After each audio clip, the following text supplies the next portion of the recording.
para dar início a uma série de estudos relacionados ainda ao tema da Kabbalah. Nós tínhamos falado, já tratado há algum tempo, de temáticas como Olam Haba, Mundo Vindouro. Nós também tratamos de temas relacionados à ressurreição, à reencarnação, relacionados a Shedim, como demônios, né? Ou sombras, de acordo com a tradição, como vocês puderam verificar. Também falávamos nas últimas aulas acerca de Eliyahu Hanavi, Elias o profeta, por uma perspectiva bíblica e perspectiva cabalística. E hoje vamos dar continuidade a esses estudos, para que vocês possam ter uma noção melhor, eu sei que vocês já conhecem algo, uma noção melhor do que trata exatamente a Kabbalah, a tradição mística judaica. Agora eu quero fazer uma observação que eu acho que sempre deve ser feita, sempre deve ser relembrado, né? Nós devemos lembrar que quando nós tocamos no tema misticismo, é importante que se entenda que a abordagem do misticismo pelo judaísmo racional, é claro que é muito diferente do que vocês normalmente veem por aí na superfície. Não é uma forma de se desfazer das outras interpretações ou de colocá-las, digamos, em xeque, não é essa a ideia. Tanto é que em vários sites que você encontra temas cabalísticos, você vai encontrar fontes, você vai encontrar, digamos, um certo respaldo da tradição. Porém, muitas vezes, a interpretação fica ainda superficial. Muito precisa ser investigado acerca disso, porque, em fim de contas, a tradição mística está aí, não adianta as pessoas, ou aqueles que se dizem judeus, teimarem muitas vezes que isso é algo criado, que isso é algo inventado, que isso é algo que não existe, que na verdade foi uma forma uma expressão, uma forma de expressão de uma era. A verdade é que a Kabbalah, ela está presente, enraizada na Torá, desde os primórdios, desde os primeiros dias da tradição monoteísta. E se isso é chamado de misticismo, ok, essa é a única palavra, talvez, que nós tenhamos para definir isso. Mas eu quero que vocês entendam que o termo misticismo, como usado aqui nesta aula, não reflete necessariamente a concepção que temos aí fora de misticismo. Muito pelo contrário. O misticismo aqui, nessas aulas, ele é considerado, ele é respeitado, ele é trazido à discussão, porque é parte da tradição judaica, mas ele é tratado de uma forma absolutamente racional, absolutamente pé no chão. Então, essa é a primeira premissa, a primeira das premissas que nós temos que ter em mente sempre ao nos aproximarmos, ao abordarmos misticismo judaico, Kabbalah. Uma segunda premissa que nós devemos ter em mente é que tudo o que nós falarmos aqui, tudo estará no âmbito da metáfora e da alegoria. Ok? Isso não é para ser levado jamais, em momento algum, para ser tomado de forma literal. Nós temos símbolos, temos alegorias, temos figuras de linguagem, temos metáforas do texto ou dos textos canônicos da Kabbalah, como o Zohar, o Bahir e o Yetzirah, e nenhuma dessas obras deve ser tomada de forma literal. Esta é a segunda premissa. Uma terceira premissa que deve ser levada em consideração é que os temas da Kabbalah não dizem respeito em absoluto a algo fora de nós mesmos. A Kabbalah lida com uma relação Torá, ser humano, Torá e homem. Portanto, tudo aquilo que vocês possam encontrar de Kabbalah aí fora, que trata de temas fora do homem, como influências, como fabricação de amuletos, como meditação transcendental, né? Meditação nos nomes sagrados, como confecção, né? de amuletos ou superstições relacionadas a essas ideias, né? Ou influências astrais no prognóstico do futuro do homem, etc., influência dos signos no futuro, como prognóstico, tudo isso é conversa fiada, isso não existe. Isso não é Kabbalah, isso jamais foi Kabbalah. Kabbalah é o terreno do culto, é o caminho pelo qual o monoteísta culto anda, caminha, trilha. A Kabbalah não é terreno da ignorância, da escuridão e da superstição. A Kabbalah é o terreno da elucidação, do esclarecimento com relação àquilo que a Torá tem de mais oculto, com aquilo que a Torá está relacionado com aquilo que a Torá tem de mais sutil para ser revelado para o homem, nas suas relações consigo mesmo e com o meio aonde ele vive. Então, Kabbalah, em síntese, é isso. Não é absolutamente nada fora do homem, não teve a intenção jamais de ser algo fora do homem, é algo que está voltado para ele. A Kabbalah, ela tem uma abordagem antropocêntrica, voltada para o homem, né?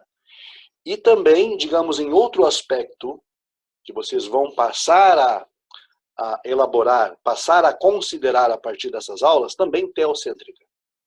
Antropocêntrica porque está focada no homem aqui, e teocêntrica porque está focada em Deus, no Criador, acima. Quando digo acima, estou falando superior a nós, é só isso. Não, obviamente não estou falando de espaço, porque Deus não ocupa espaço. Muito bem. Depois dessas premissas básicas aqui, iniciais, nós podemos então passar a considerar as questões que nós pretendemos para o dia de hoje. É claro que quando eu coloquei lá no grupo que nós iríamos considerar hoje, a partir de hoje, alguns temas, é claro que nós não vamos esgotar esses temas assim tão rápido, porque nós carecemos de muito tempo para, né, dar uma boa visão sobre um único tema, na verdade. Então nós teremos aí uma série de estudos acerca daquilo que eu postei lá no grupo. Primeiro, Adam Kadmon, conceito das Sefirot, conceito dos mundos, né? E a relação Malachim e Sefirot, anjos e esferas. Bom, antes de mais nada, é importante que se entenda também o seguinte: a Kabbalah como a doutrina mística judaica, por assim dizer, vamos chamá-la assim, ou tradição mística, ela deve estar fundamentada na Torá. Se ela não estiver fundamentada na Torá, se ela não trouxer para você referências ou memórias acerca da lei divina, esta Kabbalah é qualquer coisa, menos Kabbalah, né? Então, é sempre bom que nós tenhamos isso em mente. Muito bem. Nós trataremos hoje, ou daremos início hoje, ao tema de Adam Kadmon. Primeiro vamos conceituar o que é Adam Kadmon. Vamos, então, entender. Vejam vocês, no registro bíblico, no registro da Torá, nós temos a menção ao primeiro homem. Só que esse primeiro homem mencionado no livro de Bereshit, no livro de Gênesis, diz respeito ao homem aqui na Terra, ao homem já edificado, ao homem já construído, ao homem já plasmado, moldado por Deus. Então nós temos a história de Adão, Hava, a sua esposa, e depois temos aí o drama do Éden, depois nós temos aí a saída deles, e os seus filhos, as suas gerações, a sua semente, e etc. É desta forma que a Torá começa a nos ensinar acerca da origem, da nossa origem, da origem do homem. Nós já sabemos que aquela linguagem toda é uma linguagem metafórica, uma linguagem de Midrash, que nos ensina verdades profundas acerca de como nós funcionamos. Acerca de razão e emoção, acerca da interferência dos desejos, e etc, etc, e assim por diante. Muito bem. Mas nós temos que entender que esse homem, Adão, como aparece no texto de Bereshit, ele é, por assim dizer, um arquétipo ou uma forma primordial do que nós somos hoje. Ou seja, Adão, Hava, eles não existiram fisicamente falando, mas eles representam, sim, toda a humanidade naquele momento da sua formação. Sim, eles são representantes, por assim dizer, em termos de alegoria, de dois elementos presentes na personalidade humana, emoção e razão, formando o todo do homem, formando o todo do ser humano. E nós vemos depois a sua prole, né? E a linguagem que a Torá usa para falar dela, uma linguagem profundamente metafórica, com nomes, com sentidos, com ações, as ações que eles desenvolvem, os nomes que eles recebem, tudo isso está interconectado, está interligado para nos ensinar verdades muito profundas, mais do que nós esperaríamos, por exemplo, se eles fossem personagens reais. Se eles fossem personagens reais, se fossem pessoas, em vez de descrever pessoas, se eles fossem pessoas, as suas histórias não teriam muito conteúdo. Não faria sentido muitas vezes. Portanto, nós precisamos, ao nos aproximarmos da lei divina, da Torá, temos a necessidade premente de abordarmos a Torá, a lei divina, sob uma outra perspectiva mais sutil do que essa perspectiva densa, caótica, cega, muitas vezes restrita, que nós herdamos das religiões. Ao abordar a Torá, nós temos que abordá-la com a mente aberta, plenamente aberta. Não olharmos a Torá pela perspectiva ou pelos óculos da religião. Porque a religião vai fatalmente criar um obstáculo. Vai criar um obstáculo. Aliás, vários obstáculos para que você consiga compreender. Então, se há algo ruim, se há algo negativo que interfere, que embaça a visão do homem, são as percepções religiosas, porque elas interferem no processo. Elas não deixam você livre para pensar. Elas vão te restringir e vão te colocar, digamos, certos tropeços, que nós chamamos dogmas, doutrinas, que vão cercear a tua visão, que vão limitar, restringir, que vão criar um Egito na tua visão, uma restrição. E você vai ficar cativo o resto da tua vida. Você vai ficar no Egito o resto da tua vida pensando estar liberto. Kabbalah é libertação. Kabbalah é evolução. Sempre. Mas é notório, é importante que se entenda que essa evolução, que esse crescimento, que esse abrir os olhos, abrir de olhos, isso deve seguir os parâmetros e princípios estabelecidos pela própria lei divina. Esses parâmetros, esses princípios são as linhas gerais, as linhas mestras, pelas quais todo tipo de interpretação deve ser regida. Então, nós temos aqui, diante de nós, a história de Adão. E Adão representa, então, o todo da humanidade. Representa o que nós somos, não uma pessoa em si. A esse Adão conceitual, a esse protótipo, ou a esse arquétipo que engloba todos, a tradição judaica chama de Adam Arishon. Adam Arishon. Adam o primeiro Adam. Adam Arishon, então, é aquilo que nós encontramos na Torá, lá no capítulo 2, capítulo 3 em diante, né? É aquela temática. Porém, o Adam Arishon, o Adam primeiro,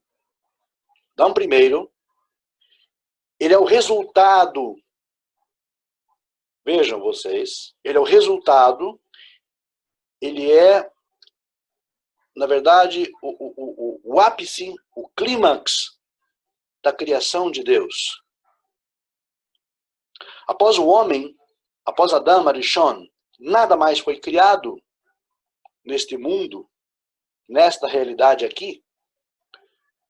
Por essa razão, o homem é o clímax.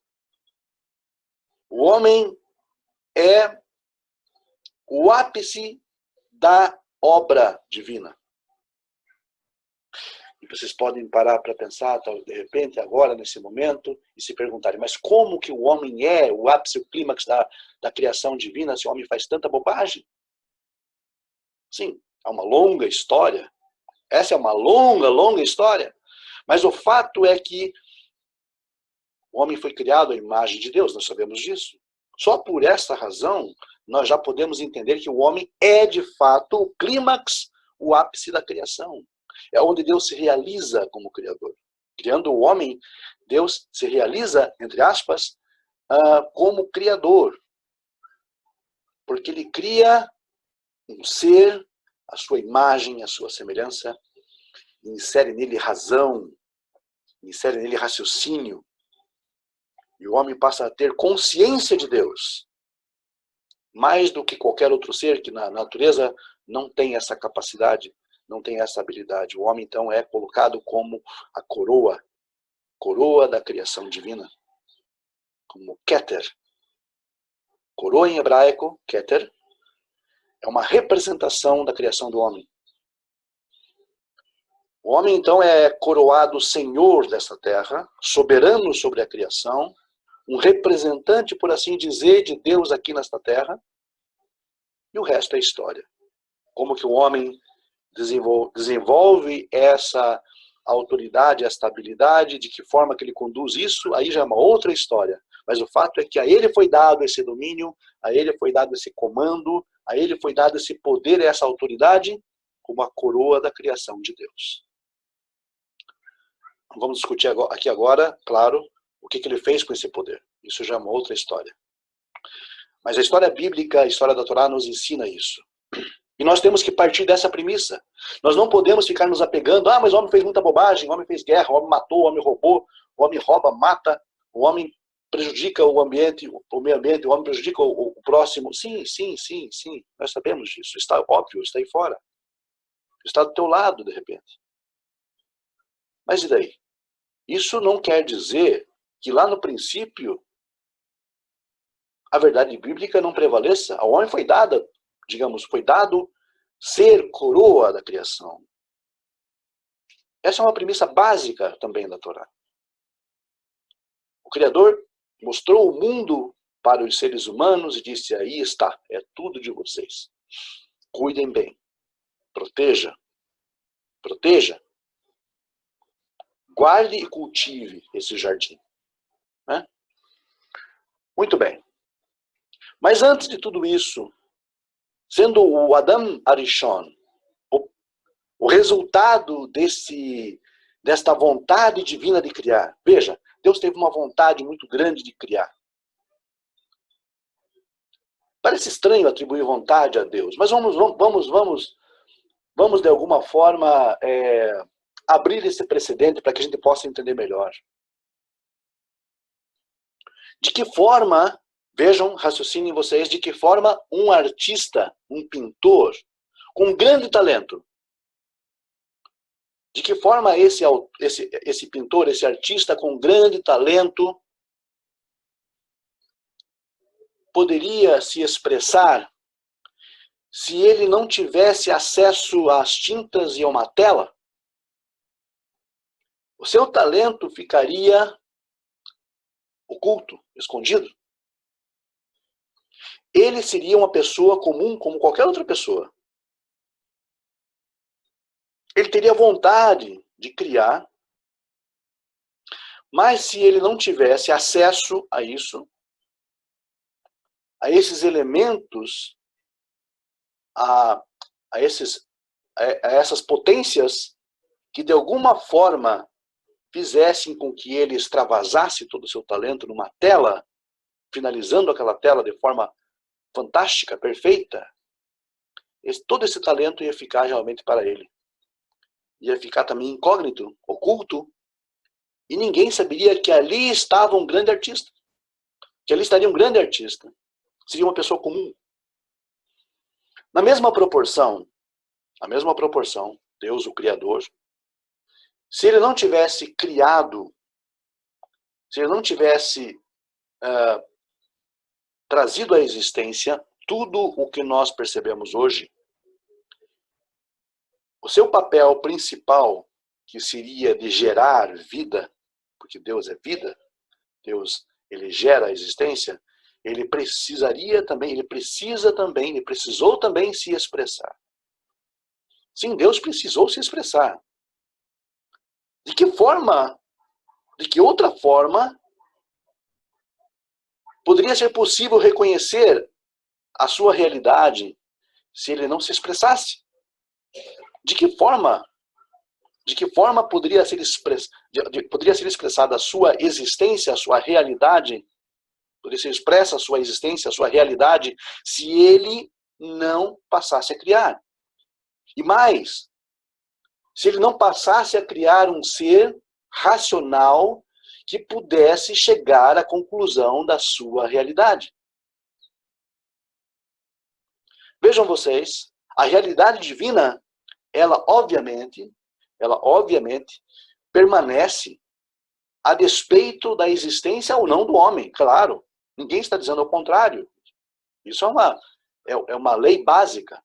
Nós sabemos disso. Deus não precisa de nós para existir. Mas para se expressar, sim. Para que ele pudesse se expressar como Criador, para que a realidade dele pudesse ser autenticada de alguma forma em tudo, precisaria ser desta forma. Precisaria criar um ser racional, inteligente, e que pudesse, então, chegar a esta conclusão. Não é à toa, não é em vão, que todas as culturas, todas, em absoluto, antigas e modernas, mantêm a convicção em uma autoridade, em algo lá fora, superior. Há uma inteligência superior a algo distinto do homem e que comanda tudo que existe. Isso é mais do que óbvio ao estudarmos a história antiga dos povos, desde os sumérios, que é a primeira civilização, por assim dizer, até os tempos modernos. Nós vemos aí todas as civilizações cultivando a noção de divindade. Por que isso? Porque isso é arquetípico no homem, e isso faz parte do nosso inconsciente coletivo, isso está gravado em nós. Ele está lá, desde as nossas origens. Desde as nossas origens. É como se fosse uma assinatura de Deus em sua obra. É como se Deus assinasse o homem como a sua obra-prima. E ali colocasse a sua assinatura. E o homem vai descobrir essa assinatura quando ele abre os olhos e se percebe um ser racional. Por isso, então, é arquetípico. Não é crer em Deus, não é coisa de um povo, ou coisa de uma nação. É coisa de todo homem. Entender, crer, buscar a Deus, ou deuses, ok? não vamos entrar nessa disputa, mas isso é óbvio, isso é natural, é mais do que natural no ser humano. Em algum momento da vida, nós o encontraremos, nós despertaremos para essa realidade, porque está em nós. Isso não foi inventado, isso foi descoberto pelo homem. Isso não é uma invenção, é uma descoberta humana. É parte da aventura humana na Terra. É parte da aventura do homem nesse planeta. Da observação, nasce da observação, e da observação ele conclui. É, por assim dizer, o uso do intelecto. O uso do intelecto. Ele sempre esteve lá. E você vai achá-lo. Essa é a ideia. Mas, então, antes de tudo isso, Deus teve a vontade de se expressar. É assim que a Kabbalah explica. Deus teve vontade, desejo de se expressar. Mas esse desejo não representa, repito, uma carência, uma lacuna de Deus. Mas uma necessidade intrínseca. Seria o resultado natural do fato dele ser Deus. Então, criou todas as coisas, o cenário, e colocou o homem aqui para trabalhar esse cenário. E para descobri-lo em si mesmo. E também lá fora, no mundo da criação. Assim, esse é o produto final. O homem é o produto final. Mas antes desse produto final, antes dessa criação maravilhosa de Deus, desta máquina perfeita que Deus cria, e com aspectos sutis, refinados, de razão, intelecto, inteligência, antes desta criação final, desta obra-prima assinada pelo mestre da criação, nós percebemos que houve naturalmente, ou haveria naturalmente, um projeto. A questão é, nenhuma criação, nada que exista agora, ou melhor, tudo o que existe agora, teve a necessidade de antes ser projetado, antes ser definido. E vejam vocês, nós gostamos de entender que Deus falou e tudo se fez. E essa é uma grande verdade, é um fato. Deus fala e tudo se faz. Porém, esse falar de Deus, vejam vocês, esse falar de Deus, e Deus disse, haja luz, e Deus disse, façamos o homem, e Deus disse, o dizer de Deus, vem da palavra davar. A palavra davar, em hebraico, significa exatamente isso, palavra.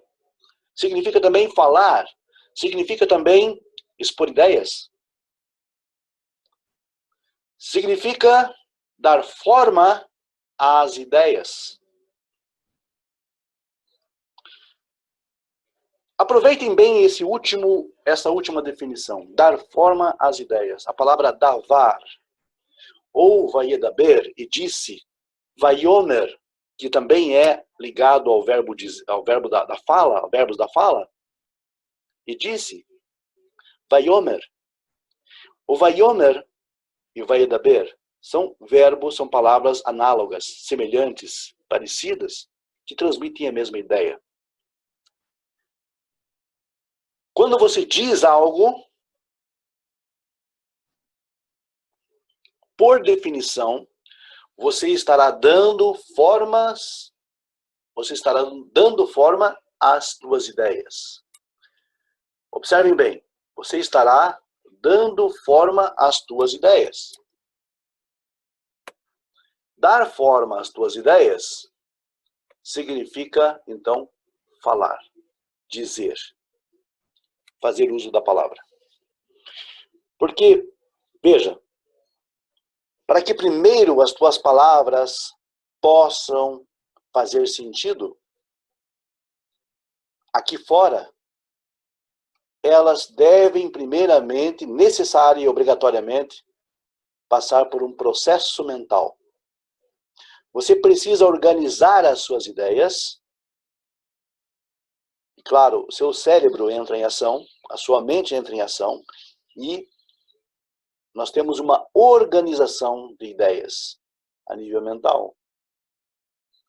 E depois, então, de organizadas essas ideias, elas são transmitidas por meio da conexão cerebral,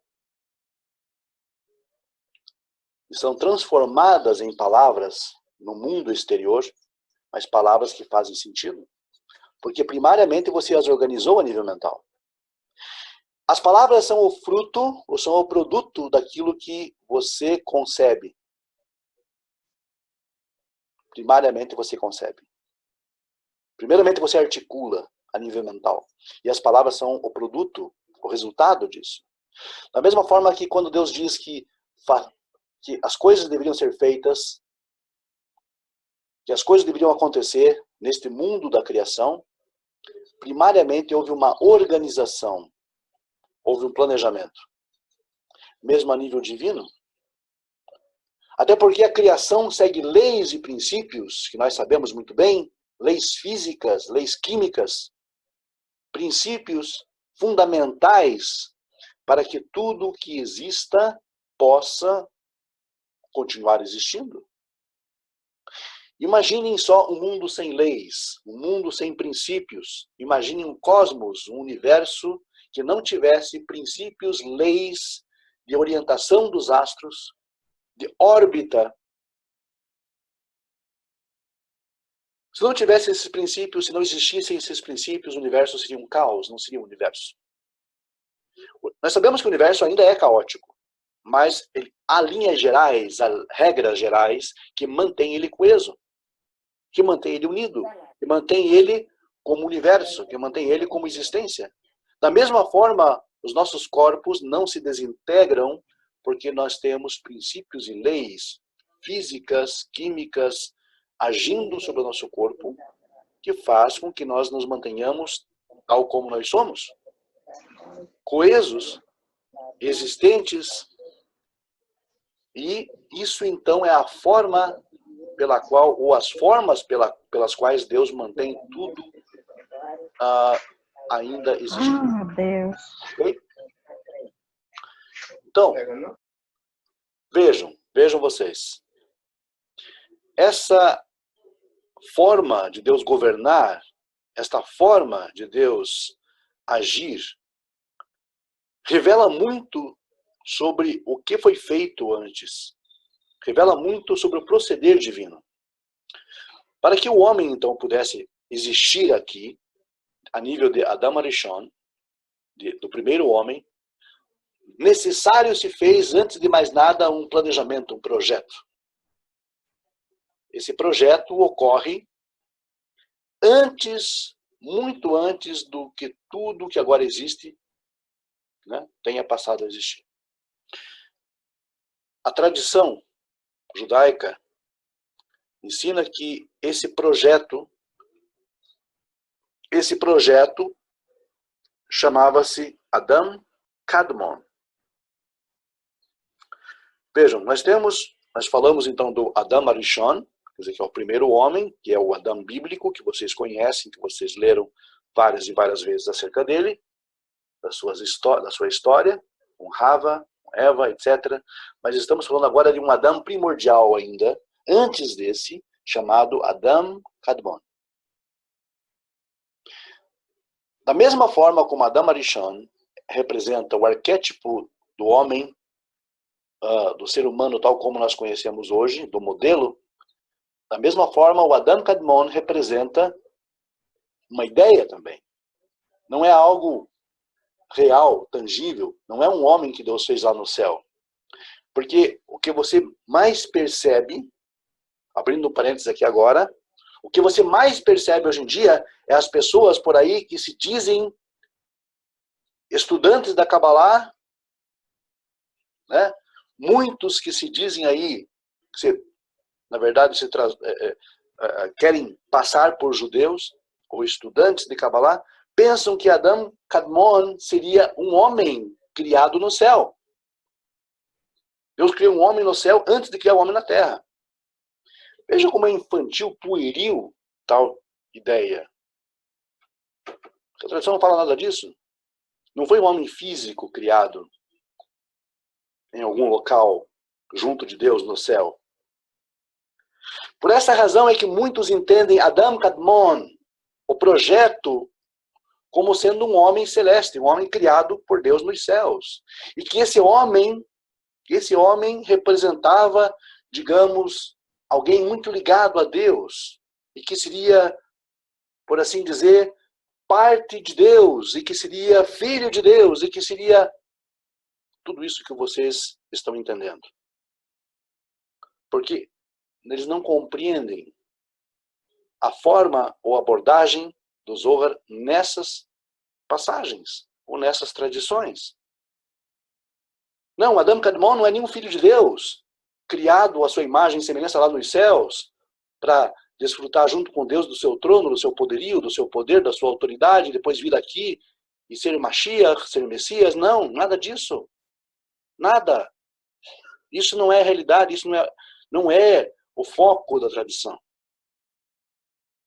Adam Kadmon não é real como homem, como pessoa, não é uma persona, não é um prosopon. Não é. Não é uma personalidade. Adam Kadmon é um projeto. É algo abstrato, é algo conceitual. Adam Kadmon é um modelo da criação. Deus, antes de criar todas as coisas, fez um projeto. Esse projeto chama-se Adam Kadmon. Mas notem, esse Adam Kadmon não representa apenas o homem, nós, aqui na Terra. Adam Kadmon representa toda a criação. Toda a criação. Sim, toda a criação. Planetas, estrelas, galáxias, a planta, o mineral, o ser humano, os animais, os elementos químicos, matéria, antimatéria, matéria escura.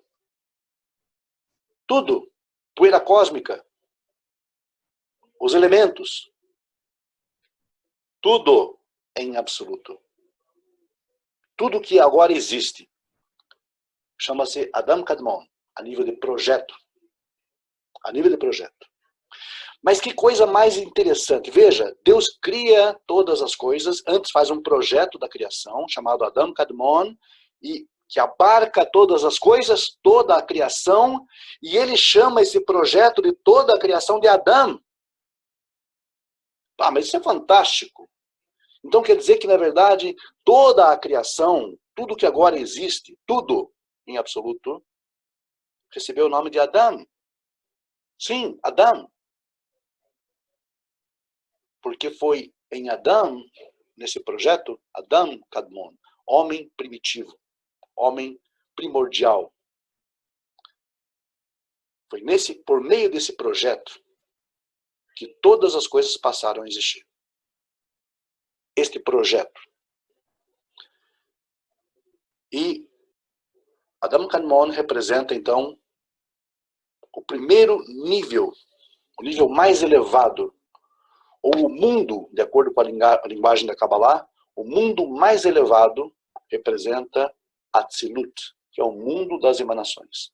É a partir dali, de Adam Kadmon, ou chamado mundo das emanações, onde está o projeto da criação, é a partir dali, então, que nós temos a descida para esses mundos, para os outros mundos, chamado Olam HaBriah, mundo da criação, Olam HaYetzirah, mundo da formação, e Olam HaAsiyah, o mundo da ação, que é exatamente essa densidade, é esse nível de realidade que nós estamos agora, aqui e agora.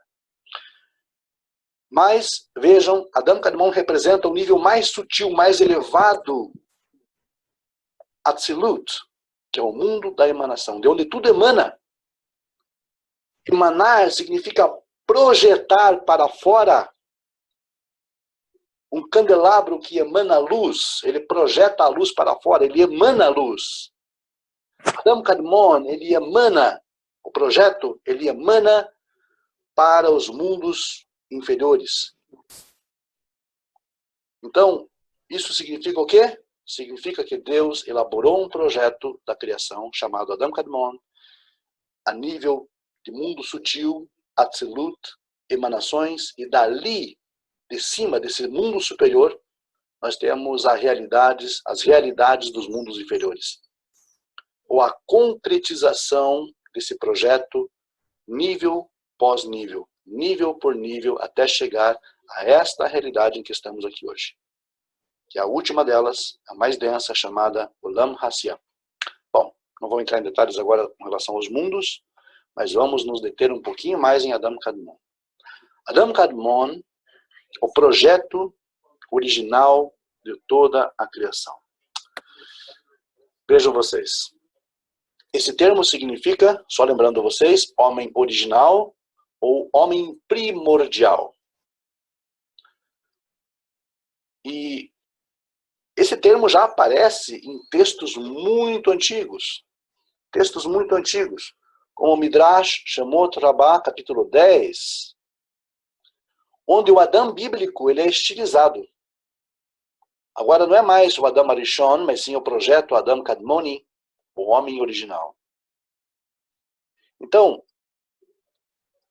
o reino ou o domínio espiritual de Adam Kadmon representa, então, o que nós chamamos Keter, a coroa, a vontade divina da criação.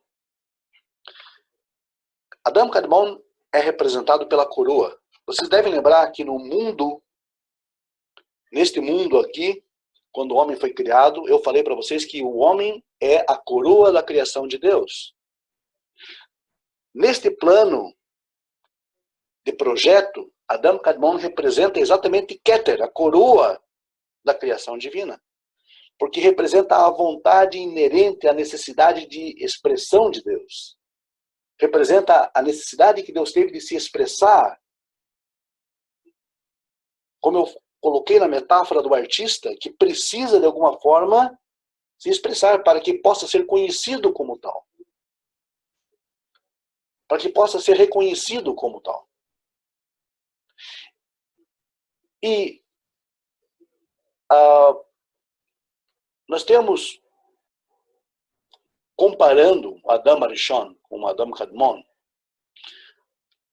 nós entendemos que em Adam Arishon, no homem, o Adam bíblico, todas as almas, a tradição fala assim, todas as almas, ou a Neshama coletiva, estava, então, em Adam Harishon, naquele Adam bíblico. Quando a tradição fala que todas as almas, todas as Neshamot estavam em Adam, potencialmente, isso significa o quê? Significa que temos aqui uma antropogênese em metáfora, uma origem humana do homem, uma origem humana em forma de metáfora. Todas as almas do homem estavam em Adam Arishon, porque isso representa exatamente uma alegoria. Óbvio. Isso é uma alegoria. Mas antes disso, voltando ao tema do Adam Kadmon, o que nós percebemos é que, sim, Deus projetou toda a criação. Ele projetou antes de criar. Ele organizou, porque Deus é um Deus de organização, não é um Deus caótico. O universo e a criação, tudo que agora existe, veio a existir justamente porque ele segue leis e princípios, regras estabelecidas para que a criação possa seguir o seu curso de forma ordenada, para que o cosmos possa fluir de forma ordenada, segundo os princípios e as leis antes estabelecidos. Da mesma forma, então, quando ele cria, antes de ele criar, ele traz esse projeto chamado Adam Kadmon. E Adam Kadmon se estende pelos outros mundos, influencia e emana para os outros mundos, faz com que a criação subsista, faz com que nós ainda consigamos manter a nossa existência, com que o mundo possa seguir em sua história, com que os astros sigam a sua história e cumpram o seu papel na criação. Então, Adam Kadmon não foi um projeto abandonado, ele continua, isso é importante lembrar, Adam Kadmon permeia, ele continua ainda, né? Porque, em fim de contas, o mundo, ele continua, a criação continua, então o seu projeto está lá, o seu projeto em Atzilut, no mundo das emanações, continua emanando para baixo. Esta energia, esses princípios que fazem toda a realidade que você consegue ver aqui. Então, lembrando, Adam Kadmon é, por assim dizer, a figura de um homem, a imagem de um homem criado a nível sutil, de projeto. Deus desejou, projetou, chamou de Adam Kadmon, por assim dizer, entre aspas, homem primordial, e a partir dali, então, tudo passou a existir. É claro que essa ideia do Adam Kadmon como projeto divino da criação,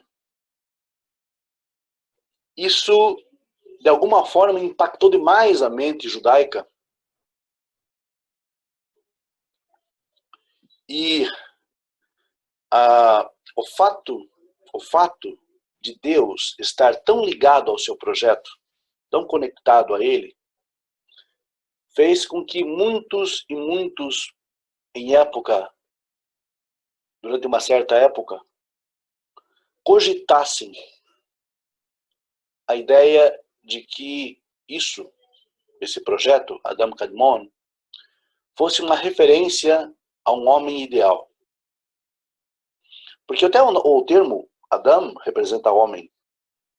Natural, então, que, de alguma forma, alguém acabasse associando esse Adam Kadmon, este homem celestial, esse projeto celestial, esse projeto divino da criação, é natural que acabasse, então, de alguma forma, associando isso a uma realidade física. Na Gemara, no Talmud, em várias discussões rabínicas, nós temos, por vezes, menção de Adam Kadmon como sendo uma referência ao Mashiach. Sim, existem as referências, existem as discussões, né? Por ser, digamos assim dizer, por assim dizer, a imagem do homem ideal, do ser humano ideal. E por isso que hoje em dia muitas pessoas entendem que isso seria algo real, que o Mashiach seria, digamos, pré-criado, ou teria uma pré-existência com Deus. Devido a esses debates da Gemara, esses debates da tradição, que falava do Adam Kadmon como sendo uma figura do Mashiach, como sendo o homem ideal, no qual, aliás, cujo projeto tudo foi criado. Vocês acho que estão percebendo onde nós podemos chegar com isso, onde chegaram com isso.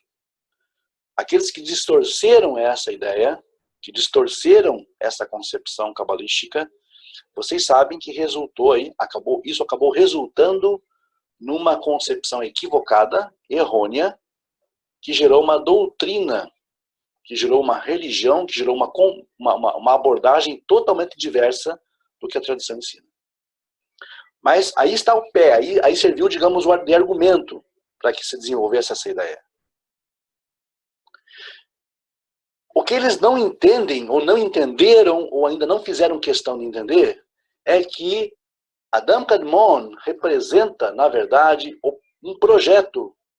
É algo conceitual. E isso a tradição sempre ensinou. É algo conceitual, não é algo físico. Deus não criou um homem no céu. Não tem um homem junto com ele no céu. Isso é conceitual. Se os sábios, alguns deles, cogitaram a ideia de que esse Adam Kadmon fosse Mashiach, isso não significa que Mashiach teria uma pré-existência. Simplesmente que é o conceito de Mashiach habitando ou permeando o projeto original de Deus. Até porque Mashiach realmente representa o homem ideal, sim, claro, o ser humano ideal. Mas é apenas uma alegoria, é apenas a forma de se entender. O Talmud diz que o mundo foi criado por Mashiach, para Mashiach. Foi criado para Mashiach.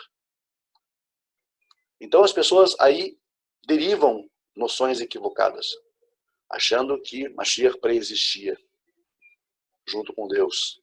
E esse Mashiach seria Adam Kadmon Mashiach.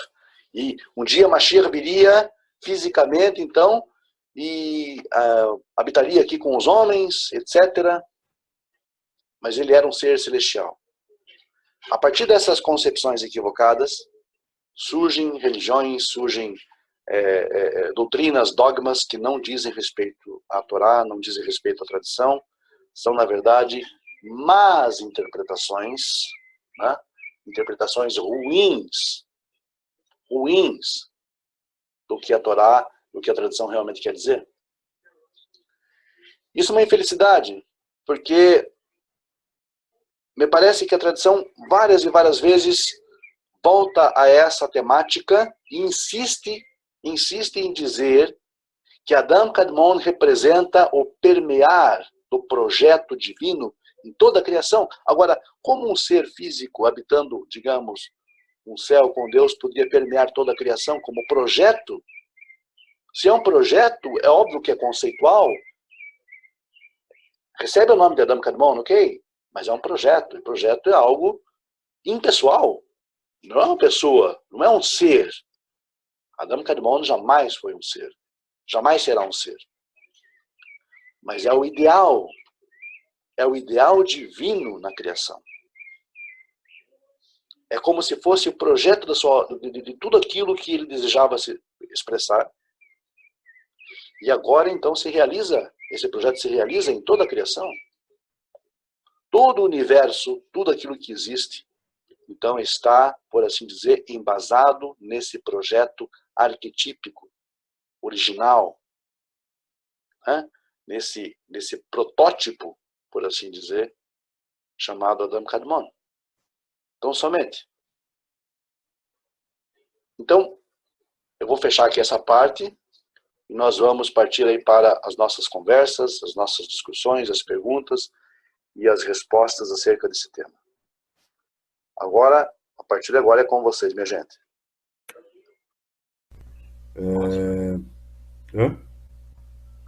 Pode falar, agora eu tô ouvindo. Tava baixo lá, João? Eu não tava ouvindo direitinho, não, que tava meio... Mas acho que é meu som mesmo. Ajeitei aqui. Não, tá, aqui tava baixinho, aqui tava um ponto só. Tá beleza. Bom, de novo, peço desculpa a todos aí pelo atraso, mas eu tinha um compromisso pela manhã, né? Eu queria saber o seguinte, João, como é que o Adam Kadmon, ele representa uma síntese das Sefirot? Ou o contrário, né? Não sei. Ok. Bom, Silvio, então é o seguinte. Deixa eu ver aqui se tá tudo certinho. Tá, certinho, ok. É o seguinte. No caso, Adam Kadmon, o de Adam Kadmon, que é o projeto desta criação, da criação de tudo que existe, ele permeia, como eu falei, os outros mundos, os mundos mais abaixo. O mundo de Adam Kadmon chama-se Atzilut, é o mundo das emanações, é de onde tudo emana. É justamente dali que esse projeto emana criação, para baixo, para os mundos inferiores, chamado Beriá, mundo da criação, Yetzirá, mundo da formação, e Asiá, mundo da ação. Pois bem, ao longo do caminho entre esses mundos, entre essas realidades, esses níveis de percepção, esses níveis de realidade, ao longo do caminho, nós temos a formação, a disposição das Sefirot. E dele, digamos, do projeto, já que o projeto permeia todos os mundos, em cada posição, por assim dizer, vamos chamar isso de posição, nós temos uma Sefirah, um atributo, uma qualidade, uma esfera. No mundo de Atzilut, que é o mundo primário, chamado também de Keter, coroa, nós temos a junção também de Chokhmah e Biriah, Chokhmah e Binah, no caso. Desculpe, Chokhmah, junto com Keter. No mundo abaixo, Biriah, nós temos Binah, que é entendimento. Em Yetzirah, que é o mundo logo abaixo, temos Tiferet, que é o aspecto emocional. Em Asiá, nós temos Malchut, que é a última Sefirah. Então, isso foi um resumo, porque em cada mundo há uma representação de uma ou duas Sefirot. Mas permeia esses mundos, são permeados por essas esferas. E o que são essas esferas? Essas esferas são atributos divinos ou especificações de certas qualidades divinas que atuam nesses mundos. Bom, em resumo é isso. A gente vai entrar no tema das Sefirot, numa outra oportunidade, mas é importante que se entenda que o corpo de Adam Arishon, o corpo de Adam Kadmon, entenda, um corpo entre aspas, né, metaforicamente falando, se estende desde o primeiro Atzilut, que é o mundo mais sutil, até o último, que é esse aqui, que nós estamos, o Olam Hasiah. E ao longo deste corpo nós temos a disposição das Sefirot. Desde a mais alta, Keter, que justamente em Atzilut, até a mais baixa, que é Malchut, aqui em Asiá. Não sei se ajudou alguma coisa, Silvio, mas a princípio é isso que a gente pode falar sobre a questão de Sefirot, porque elas serão tratadas à parte, tá ok? Perfeito, João. Vamos com calma aí, né? Vamos avançando com calma, né? Isso, exatamente. Porque Sefirot realmente é só um tema, é um tema que a gente vai trabalhar um pouco mais adiante. E aí tem que ser analisado realmente mundo a mundo e Sefirah por Sefirah. Mas eu quero só esclarecer, aproveitando a deixa que o Silvio falou, já dada a pergunta dele, é o seguinte, gente.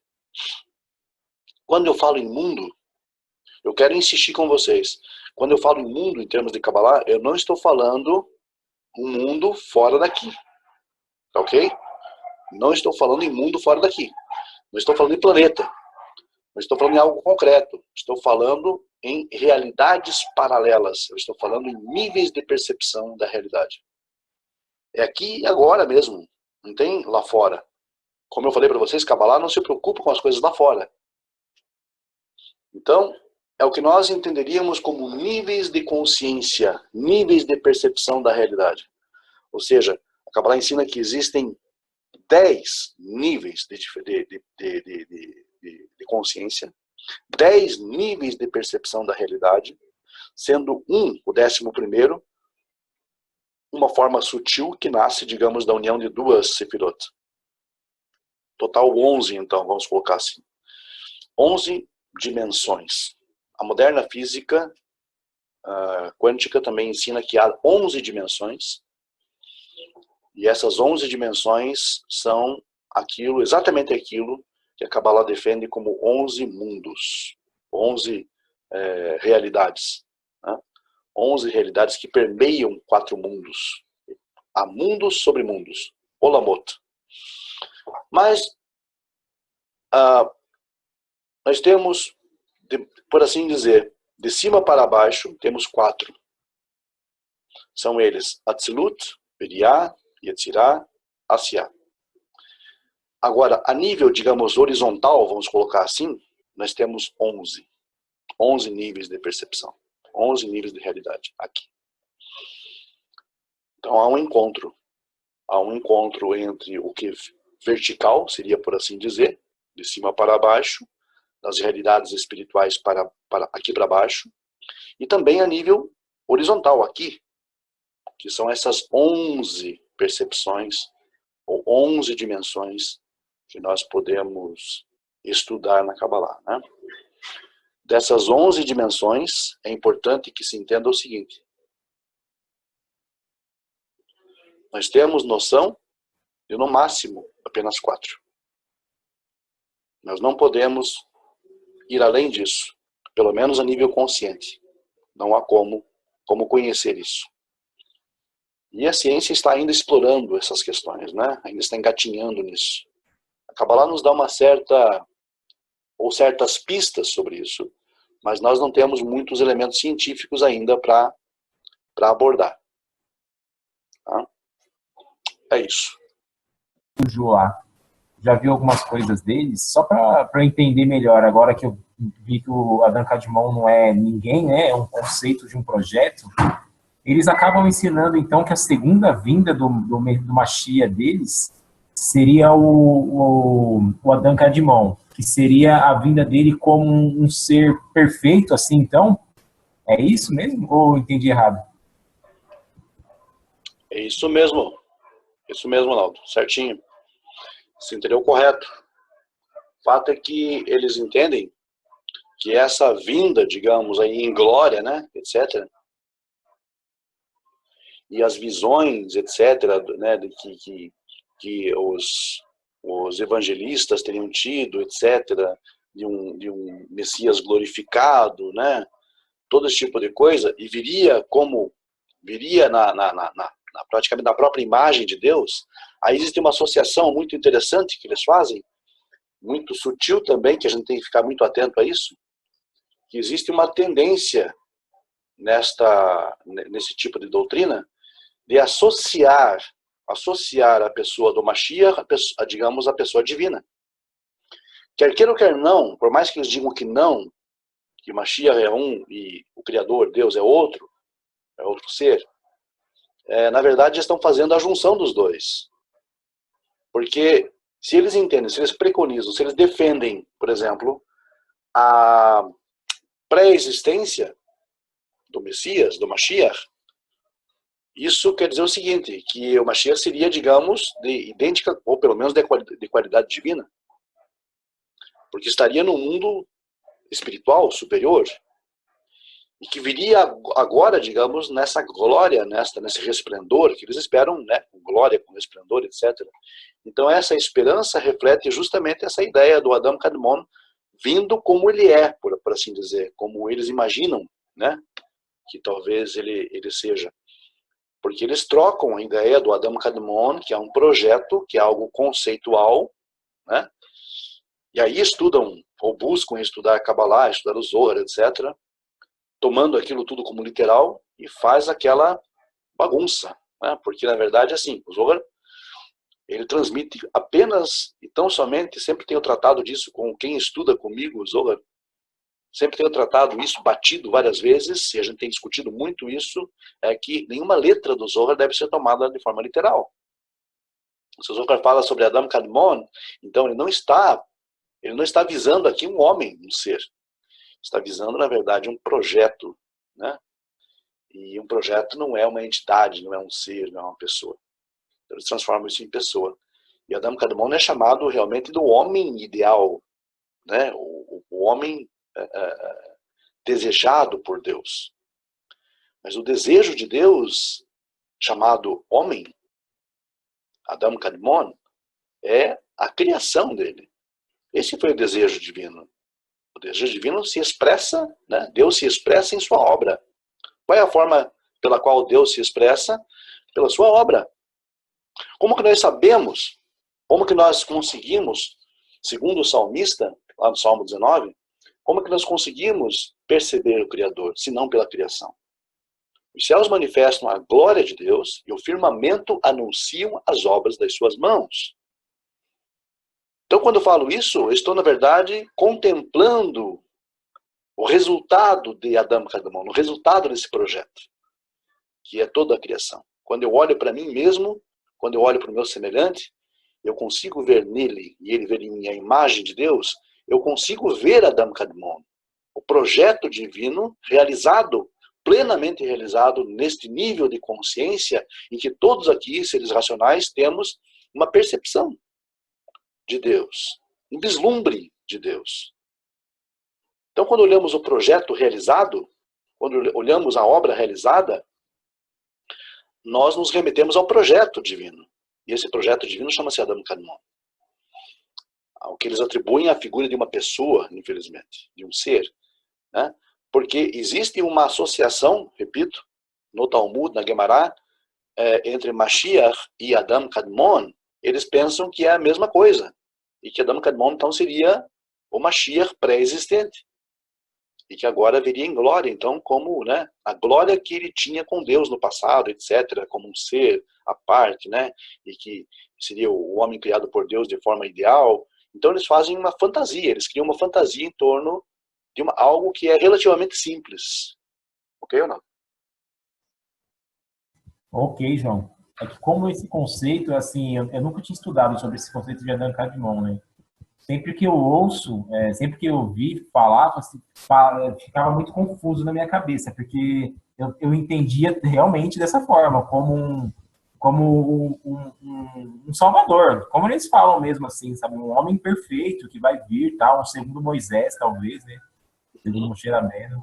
Mas agora, na questão do conceito que você falou de ser um projeto, esclareceu tudo, e também acho que é um dos principais motivos, esse salmo que você falou, né, de Salmo 19, que fala do que Deus se expressa pelas suas obras, talvez seja um dos principais motivos de não haver civilização ateia, que nem você disse no começo, toda civilização cria em uma entidade superior, né? Exatamente. Porque é a forma que Deus se expressa através da sua criação mesmo. Mas ok, João, ficou bem mais claro agora o conceito para mim. Perfeito, isso aí, beleza. Muito bom. Então, essa é a distorção que ocorre, e essa distorção é importante que a gente entenda, porque para que a gente possa explicar melhor para as pessoas, né? Que tudo bem que se as pessoas querem acreditar dessa forma, ok, só que elas não podem acreditar dessa forma procurando um respaldo na tradição judaica. As pessoas são livres para acreditar naquilo que elas bem desejarem, bem queiram acreditar. Porém, nós não podemos dizer que isso tem respaldo na tradição, que isso tem, digamos, algum contexto judaico. Isso tem um contexto de uma distorção do pensamento judaico.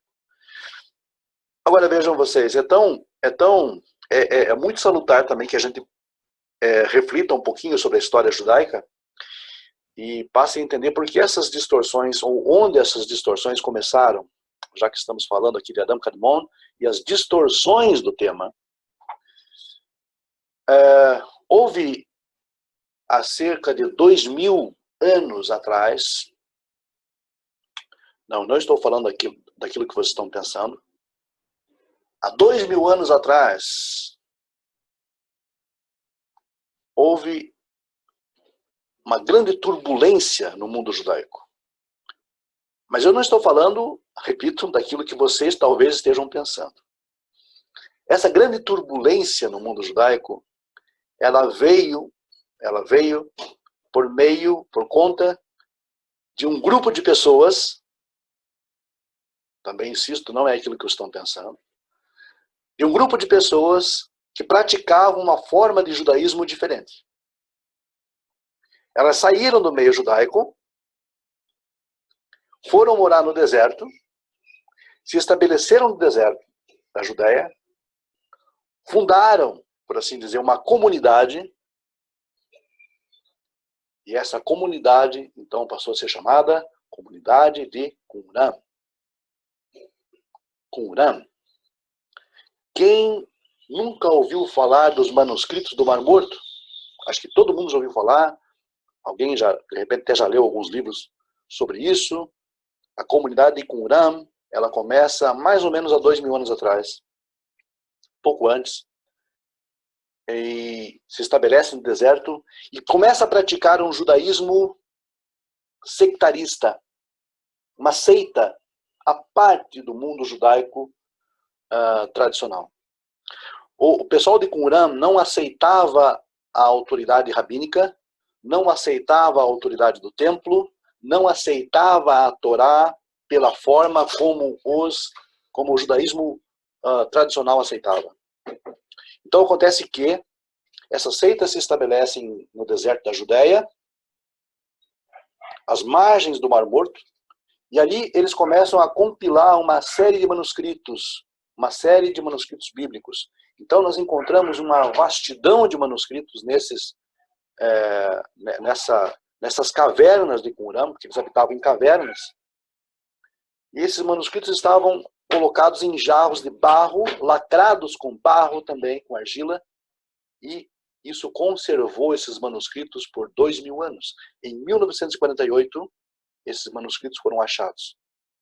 E encontraram ali manuscritos em hebraico, manuscritos em aramaico, manuscritos em grego, de textos das Escrituras, desde a Torá até os profetas, e também manuscritos próprios da comunidade, como regra da comunidade e o manuscrito da guerra. Esses monges de Qumran, eu digo monges porque eles não se casavam, eles não tinham vida social, eles não se mesclavam, não se misturavam à sociedade judaica da época, embora eles fossem judeus também. Eles acreditavam que os tempos messiânicos estavam por vir, estavam chegando. E eles precisavam, de alguma forma, fazer algo, porque eles entendiam que haveria uma grande guerra entre o que eles chamavam de filhos da luz e filhos das trevas. Os filhos da luz seriam, obviamente, eles. Os filhos das trevas seriam os judeus do templo, os judeus do judaísmo tradicional, lá em Jerusalém. Haveria uma grande guerra, uma grande batalha. Um verdadeiro Armagedon, em que, então, os filhos da luz sobrepujariam, venceriam os filhos das trevas, e aquele sistema estabelecido em Jerusalém seria pervertido, seria subvertido, melhor dizendo. Seria derrubado. Isso é preocupante, porque o judaísmo nunca passou por uma crise desse tamanho, em que houve uma rachadura, uma fratura no seio judaico, onde irmãos se afastam dos seus irmãos e passam a crer dessa forma. Sim, os judeus naquela época tinham várias divisões, eram fariseus, eram perushim, eram seduquim, eram saduceus, eram sicários, zelotes, etc. Mas eles conviviam. Não em harmonia, claro, não em perfeita harmonia, mas conviviam, respeitavam, de alguma forma, o direito do outro, etc. Então, era uma unidade frágil, mas era uma unidade.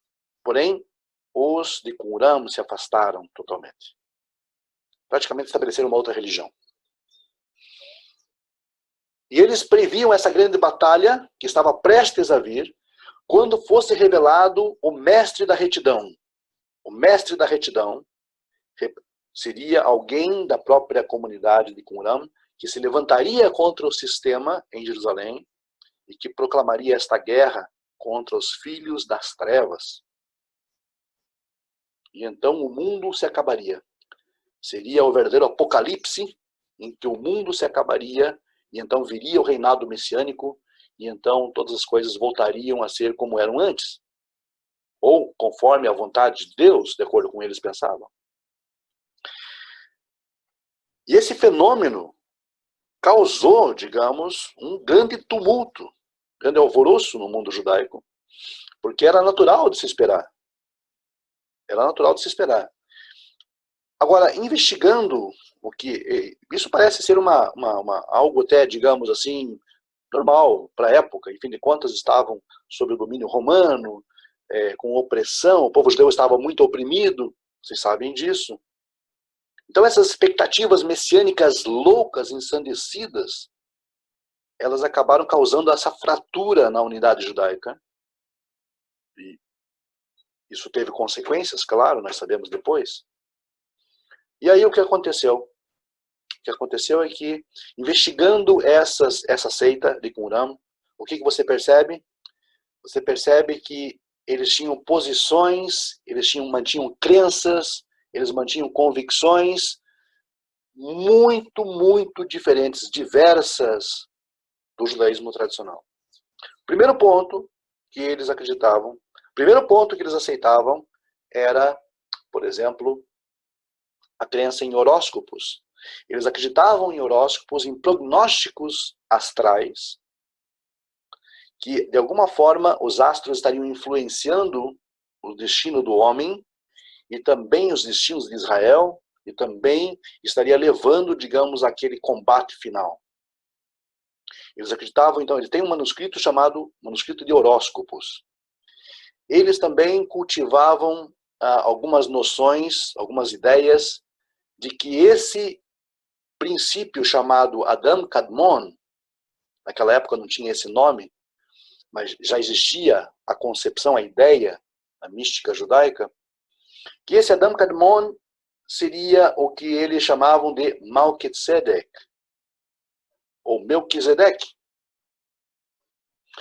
Melquisedeque seria um rei celestial que viria encarnado no mestre da retidão, ou seja, no mestre da sua seita, no líder da sua seita. E o Melquisedec, o Melquisedeque, viria e encarnaria essa ideia messiânica do príncipe celeste. O príncipe celeste, então, seria Melquisedec, ou Melquisedeque, que seria, enfim, uma personificação do Adam Kadmon. Tanto é que ele viria dos céus. Então nós temos aqui a primeira noção, a noção embrionária de que o Messias viria do céu, que seria um ser celestial. Veja então onde começou isso. Começou numa seita, numa dissidência judaica, que acreditava que o Messias seria divino, seria celeste, e que encarnaria, digamos, num homem, e que viria, então, teria uma grande batalha, e que essa batalha precisava, de alguma forma, subverter o templo, subverter o judaísmo.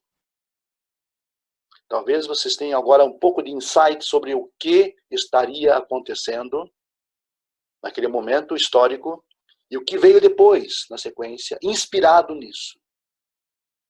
Tá ok? É com vocês. Você falou, correto? 1948. É isso, né? 1948. Eles foram descobertos. 1948. Agora, essa questão da dissidência com essa seita judaica, de quando que ela é conhecida? De quanto tempo antes ela é conhecida? Ou ela passou a ser conhecida somente depois da descoberta dos escritos do Mar Morto? Boa pergunta. Não, na verdade, é o seguinte, já se sabia pela história judaica, já se sabia por Joséfo, inclusive, que é um historiador judeu que viveu no século I, também de outras fontes, fonte do próprio Talmud, na verdade, já se sabia desses dissidentes. O que não se sabia é o que se passava lá dentro dos mosteiros deles, das grutas, das cavernas, que eles escreviam eles copiavam a escritura. E também tinham suas regras, seus princípios, etc. Não tinham, ou seja, os judeus não tinham acesso a essa biblioteca, entende? Era uma biblioteca reservada para a comunidade. E como eles conservaram os seus escritos nessas ânforas, nessas jarras, e em cavernas profundas, isso ficou oculto aos olhos do mundo por 2000 anos, mesmo depois da seita acabar. Porque os romanos, quando vieram, invadiram Israel, na época não era chamado de Israel, era chamado de Judeia, quando os romanos vieram, e em resposta às revoluções judaicas que estavam acontecendo em todo o território, as rebeliões, os romanos vieram e sufocaram a revolta judaica, várias revoltas judaicas, e culminou no ano 70 com a destruição do templo, você sabe disso, mas começou desde o ano 66, foram 4 anos de revolta. Então os romanos vieram com legiões para sufocar, digamos, as revoltas judaicas, e inclusive já aproveitaram e massacraram a comunidade de Qumran. E o segredo dessa comunidade ficou oculto. A sua existência era sabida, conhecida, debatida no Talmud, debatida pelos sábios, foi mencionada em Joséfo, em outros historiadores. É possível que haja até referência no próprio Novo Testamento acerca dessas pessoas, mas enfim, o segredo deles, a biblioteca deles, vastíssima, nós não tínhamos acesso até o ano de 1948, ficou oculto, ficou fechado isso.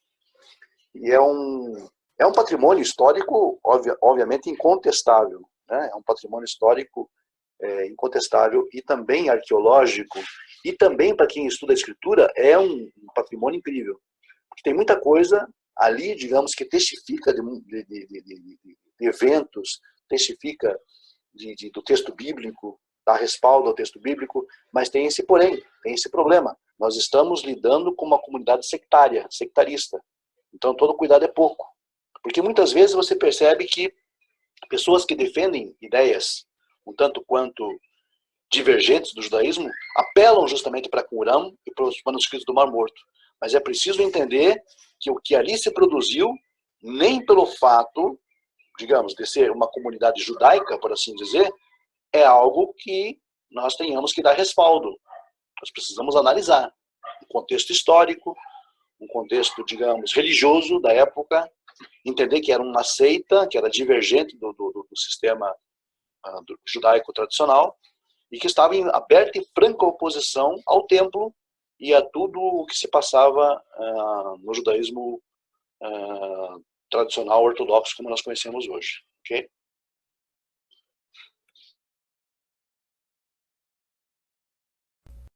Que saíram agora, né? Agora não, já tem um tempo, dos manuscritos do Mar Morto. Você sabe me dizer se você já leu, né? Se eles divergem do que temos na Torá e no Tanar? Ah, sim, ok. Então, a gente pode ter uma noção, assim, o seguinte, que em 90% do que nós temos no Tanar, hoje, condiz com o que os manuscritos testificam.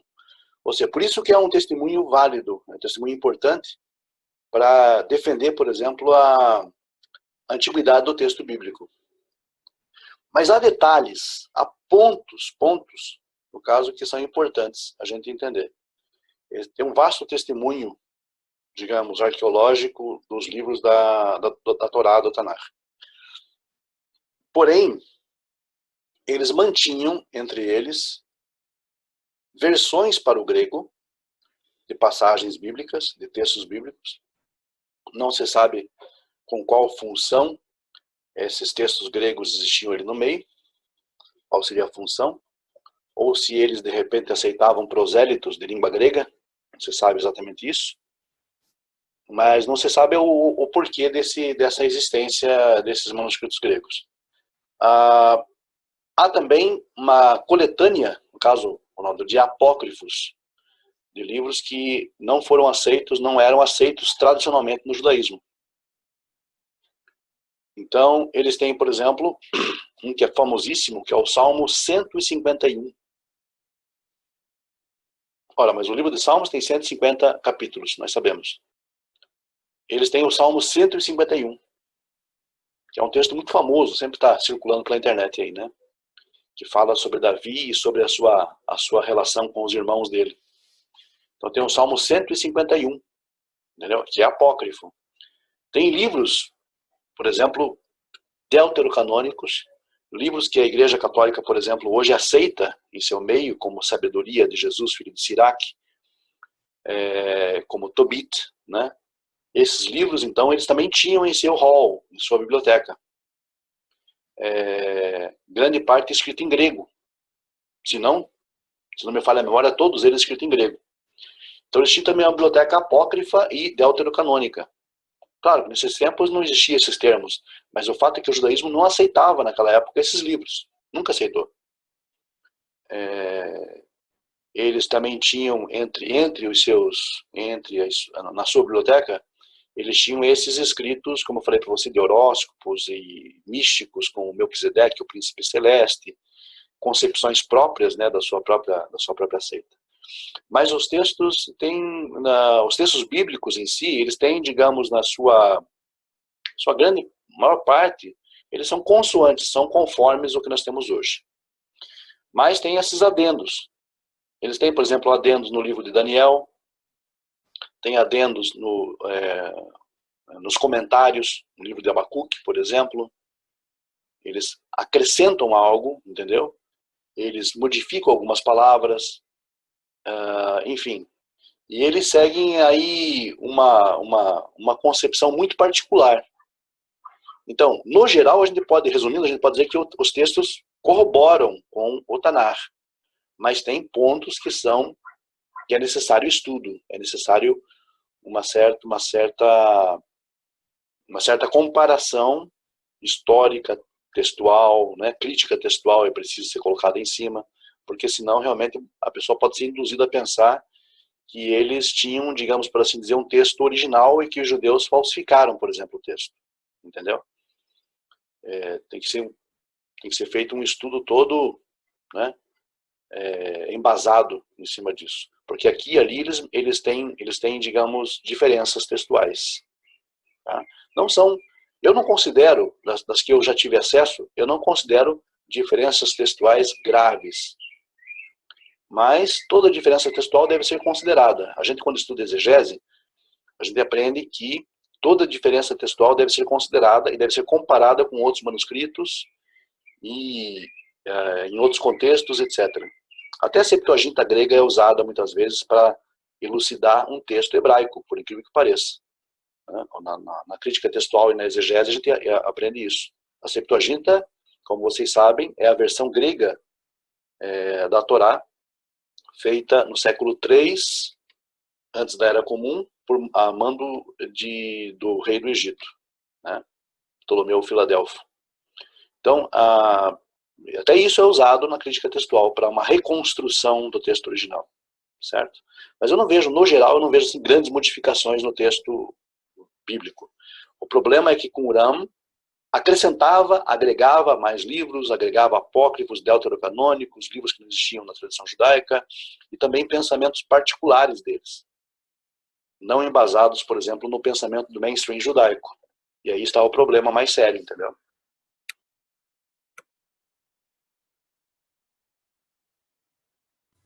Ok, João. É que tem um amigo meu adventista que mora aqui perto, né? Que ele vivia me falando sobre esses livros, como eu não tinha conhecimento, eu quero encontrar com ele de novo agora, só pra gente trocar uma ideia, né?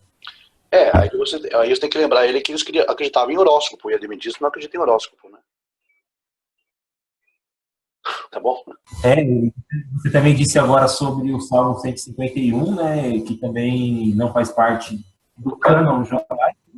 Isso. Nem o deles, né? Nem o deles também, né? E também esses livros apócrifos aí que uma parte da Igreja Católica inclusive usa e eles não usam, né? Exatamente. Perfeito, é isso aí. Beleza, João. Valeu. Falou. Baseada na dissidência de Corã. Repete para mim a pergunta, por favor, Silvio. E qual que é a possibilidade do cristianismo ter nascido, possivelmente, da dissidência de Corã? Ótimo, boa pergunta. Olha, alguns críticos e alguns estudiosos, entre eles Geza Vermes, professor da Universidade Hebraica de Jerusalém, ele cogita essa possibilidade com bastante propriedade. Mas há outros também, que eu não me lembro agora de cabeça os nomes, que abandonaram essa proposta, essa proposição. Eles preferem dizer, o Geza Vermes, em algum momento, ele diz, inclusive, que o cristianismo começou em Qumran, né? E o que acontece é que alguns críticos modernos, ou estudiosos modernos, abandonaram essa percepção e passaram a entender influências, que é provável então, que Qumran tenha exercido influências no movimento cristão primitivo, né? Que também nasceu como uma dissidência judaica. E enfim, é difícil traçar aí, porque nós temos poucas informações, né, poucos detalhes, principalmente do lado cristão em si, da sua origem.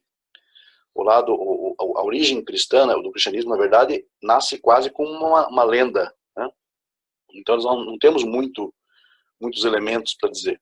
Agora, é um fato, me parece um fato assim, muito óbvio, muito natural, que Qumran tem exercido no mínimo uma influência sobre o cristianismo nascente, né?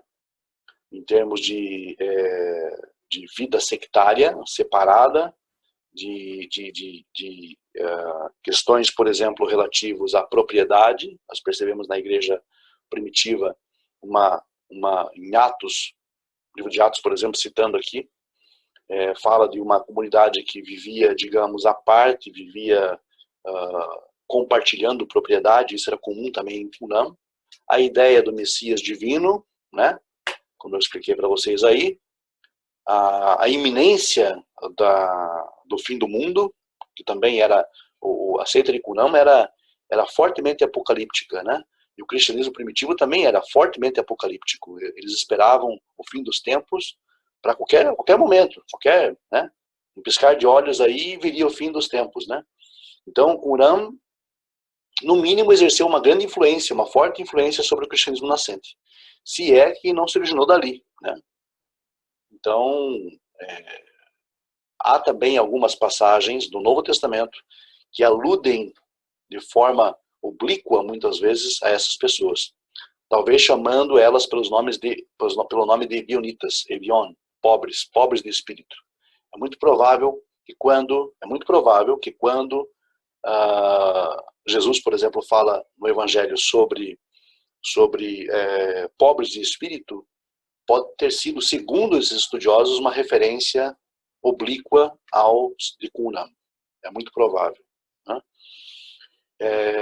O caso, por exemplo, de João Batista, se essa pessoa, digamos, se for um ser histórico, uma pessoa histórica, é muito provável que o seu comportamento de viver no deserto, de viver à parte do mundo judaico, da sociedade judaica, e ser assim extremamente reacionário e pregar o apocalipse, o fim dos tempos, etc.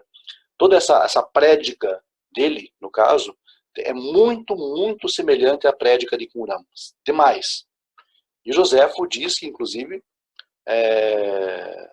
na sua autobiografia, Flávio Joséfo diz que o João Batista teria tido contato com Bano, que era, por assim dizer, o mestre da retidão, era o líder da comunidade de Qumran.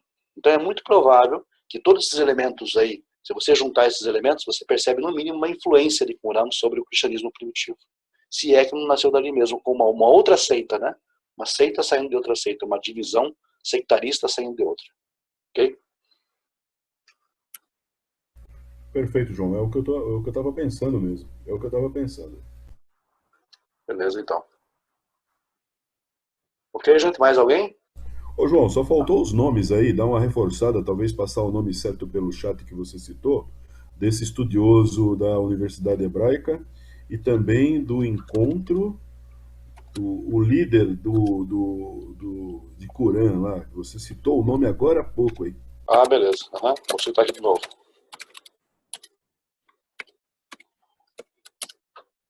Professor Geza Vermes, da Universidade Hebraica de Jerusalém. Você pode procurar até livros dele, que se puderem adquirir os livros dele, é muito bom, são muito bons sobre manuscritos do Mar Morto. Eu tenho aqui, editora Mercúrio, manuscritos do Mar Morto, traz os textos, inclusive, né? É de grande ajuda. E o nome do mestre que Joséfo fala é Bano Uaceta. Era líder de Qumran. Isso é citado por Joséfo em Autobiografia 11. Chegou aí, Silvio? Beleza, João? Legal. É bom ter os nomes aí para a gente fazer uma pesquisa mais ampla, né? Isso. Procura aí, ó. Joséfo, Autobiografia 11. Fala de Bano Uaceta como influenciando João Batista ou, né, de alguma forma, doutrinando o Batista. E esses princípios aí que o Geza Vermes ele coloca em seu livro Manuscrito do Mar Morto, ele até menciona essa teoria, essa ideia de que a comunidade cristã teria começado a partir de Qumran, né? Como uma seita sendo outra, porque as doutrinas eram muito, muito semelhantes. A forma de ver o mundo, né, na época era muito semelhante também, certo?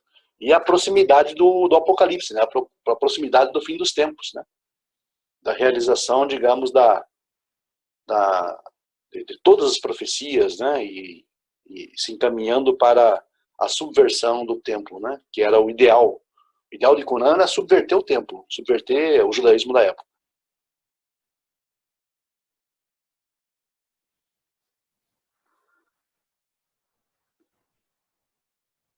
Interessante isso, né?